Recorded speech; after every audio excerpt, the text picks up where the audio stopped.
Да, би сакал да ви ја кажем вистинитоста за наслучувањето во јавното предпријатие за просторно и урбанистичко планирање. Прво ќе нагласам дека сите плати и додатоци кон платата, што значи неделни часови, придонеси и додаток на денови, работни денови во однос на вработените се исплатени заклучно за јули до 21 август. Значи сите плати и додатоци се исплатени. Финансиските проблеми кои ги имат средните училишта, посебно средните училишта во нашиот град, тоа е проблематика која се провлекува низ цела Македонија и таа финансиска дубиоза ја сервисира локалната самоуправа. Значи од сопствен буџет. Бидејќи ако не беше така, тогаш имаше навистина големи проблеми. Кога ќе речем локалната самоуправа, мислам на граначалникот Борче Јовчевски и сите служби надлежни за финансиското работење, како на општината, така и на јавните предпријатија. Тоа се секретарот на општината, секторот за финанси и сите тие служби.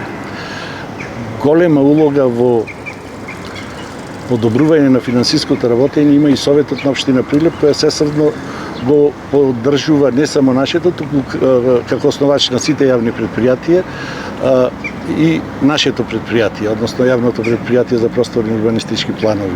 Во однос на доделување на субвенции, зголемување на субвенции со актуелниот ребаланс сега што беше со донесување на одлуки, само лани одлуката која се донесе за субвенционирање на бесплатниот превоз на лицата со пензии, со минимална пензија, во голема мера го подобри финансиското работење на јавното предпријатие кое беше пред финансиски колапс, бидејќи бројот на лица со минимални пензии е се поголем и поголем. Тоа е преубава хумана мерка, но е на товар на јавното предпријатие, кој финансиски товар не можеше да го издржи. Со одлуката на Советот на општина Прилеп и односно доделување на субвенции за секое лице кој има добијано карта, во голема мера се подобри финансиското работење. Ова финансиска добиоза се должи од недоволен на количина на средства од блок дотации кои им следуваат на училиштата по однос на бесплатен превоз на дечина кои живеат на поголемо растојание. Има методологија од 2,7 километри од училиштето. И ова ситуација ќе трае се до измената на методологијата на доделување на тие блок дотации. Ма рековне, финансиската разлика ја исплаќа локалната самоуправа од сопствениот буџет. За сето ова се во детали информирани представниците на синдикатот при јавното предпријатие. Делот од синдикатот СУТКОС, односно синдикат на работниците во угостителството, во туризмот и комуналните предпријатија. Во понеделник одржавме состанок со представниците на СУТКОС, кои во детал ги запознав за реалните ситуации. И вториот камен на препнување е внесување на додатоците на плата во бруто платите на вработените. Но тоа е пропишано во актуелниот колективен договор на јавното предпријатие. Во корелација со централата на СУТКОС, најдовни за тоа начин да го надминиме, односно со измена на колективниот договор и со почитување на спогодбата, веќе од наредната недела ера е на годишни одмори. Од наредната недела сите служби и на СУТКОС и на јавното предпријатие, се мисли на правните служби, веќе драфт верзијата изработена и таа ќе се спроведи. И тој проблем кој го налагаат работниците од синдикатот на јавното предпријатие, кој ја беше наведено како еден од проблемите, и тој проблем ќе биде надминат во теков на месец септември. Да не бидам прецизен во текот на овие 2 недели, ама во текот на месец септември ќе биде и тој проблем надминат. Така да услови за работењето на јавното предпријатие, односно проблеми, како и во секоја организирана целина. Од семејство до организација, внатрешни проблеми стално ќе се јавуваат, но тука сме ние да ги решаваме. Бидејќи никаде, во ниедно, како што кажав, организирана целина на луѓе, работата не оди под мачка. Но тука сме да ги решаваме проблемите, во тоа се состои и основното дијалектичко правило. Во противречноста лежи напредокот. Значи, тоа е замаец кој не трга напред. Колку пари ви должат средните училишта? Средните училишта во континуитет имаат долг према јавното предпријатие, но таа финансиска разлика имаше од 6 до 7 милиони долг, но таа финансиска разлика ја сервисира, како што кажав, буџетот на локалната самоуправа. Сега сервисирана е таа? Сервисирана е, остана уште многу мал дел, кој во теков на наредниве месеци исто така ќе биде до исплата. А проблемот е што немаат средства да ви платат или Министерството не им префрла доволно пари? Проблема е методологијата на префрлање на тие блок дотации од кои училиштата ги сервисираат бесплатниот превоз на учениците, си плаќаат струја, реновирање на училиштето и се она што е надвор од плати. Платите си се друга ставка. Блок дотации се за она невидливо работење на образовните установи. Тој проблем се провлекува низ цела Македонија, некаде се одразува на средните, некаде на локалните самоуправи. Но има најави дека од 2026 ќе се смени методологијата, така бар како што сум запознаен од медиумите, цела методологија ќе биде променета и се надевам дека оваа проблематика кој ги имаат средните училишта, кој непосредно се одразува на превозот, не само на превозот кој го обавува јавното предпријатие, и на приватните превозници тоа се одразува. Ќе биде подобрен. Како би се променила методологијата? Директно вас пари би стасувале? Не, ќе се врз основа на вистинските потреби на училиштата. Ќе се направи анализа колку километри, колку деца се возат во тековната година, која е усвоената цена усвоена од Советна општина Прилеп и вистинската, реалната цена ќе биде исплатена, така да не бидат училиштата доведени во ситуација да не се во можност да се исплатат електрична енергија, да не може да се реновираат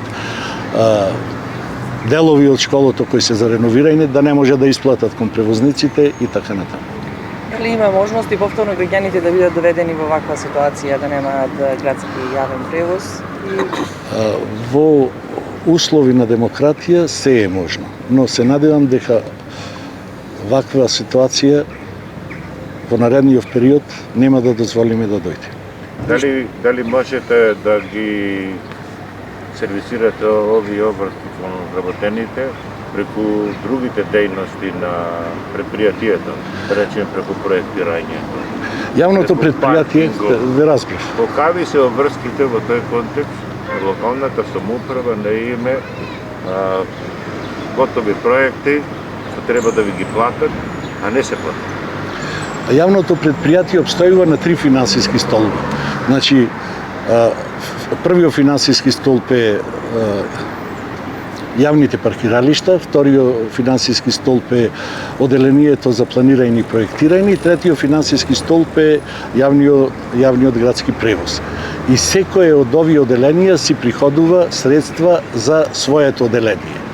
Еден финансиски столб да се наруши, може во краток период да го покрија некој дел од предпријатието, но голем финансиски недостаток не може да го покрие, бидејќи не е димензионирано предпријатието за остатокот. А јавниот градски превоз е еден од најголемите потрошувачи, бидејќи се работи за механички делови, за дефекти, за голем број на вработени, за исплата на неделни часови, екстра часови на превоз и така натаму. Тоа е преголем столб за да можат да го покријат јавните предпријатија. А во однос на сумите кои ги добива јавното предпријатие по однос на проекти, сите овие јаки проекти кои се случуваат во градот и средствата од влада ги работи јавното предпријатие. Сите се исплатени од страна на локалната самоуправа. Дали сте размислувале за некако јавно-приватно партнерство во сите 3 домени? Не. Воопшто не, бидејќи тоа е малце поголемо. Ние сме основени од Советот на општина Прилеп. И ингеренцијата за такви работи може само да произлези од нас предлог, а екзекуцијата мора да биде од Советот на општина Прилеп. Уште нешто морам да додадам. За вистинитоста на ова што го кажува, можете слободно да ги контактирате представниците на синдикатот при јавното предпријатие од Суткос, бидејќи тие се во целост информирани а тие се во перманентна координација со централата на Суткос. Веќе и ние со нив стапивме во контакт за да ги испегламе не би рекол конфликтите, но недореченостите, односно барањата на работниците и поставените постулати на работење на јавното предпријатие. А можете да ги наброите барањата на работниците, бидејќи тие се оставени? Барањата на работниците се примање на плата во законските норми до 15 и внесување на сите додатоци во бруто платата и измена на колективниот договор и прилагодување на колективниот договор со законската одредба за минимална плата на ниво на Република Македонија. Со 5 автобуси, мини автобуси, што беа донација. Така. Што се случува и дали ќе бидат пуштени во... Да, од 1 септември тие веќе се припремат да бидат пуштени на релациите во Канатларскиот регион, Канатларци, Рековци, Подмол и од другата страна Топалчани и тој Чепигово, тој регион да ги обслужува, односно да ги превезуваат децата од средното образование, да ги носат во градот и да ги враќаат пак по населените места. Рурални линии, мислам зборувам и за не само ученици, него и за возрастни. Да, во одлуките да може и линиски превоз да се врши и на обични граѓани, жители на тоа. Со истиот превоз. Со истиот превоз и по сума исто како и учениците ќе биде. Тоа е со црновник донесен на Совет на општина. И колку линии ќе бидат такви во населените места? Канатларскиот регион една линија, Тополчанскиот регион втора линија и ваму кај Селце трета линија. Селце, Штавица, Волково. Долгогодишно барање и за Витолиште, дали би се остварило? Се надевам дека би било добро. Долгогодишно е планирано. Бидејќи за едно дете вреди да се пушти линија и за жителите на тој регион. Долгогодишно да, сега во овој период не е планирано. Добре,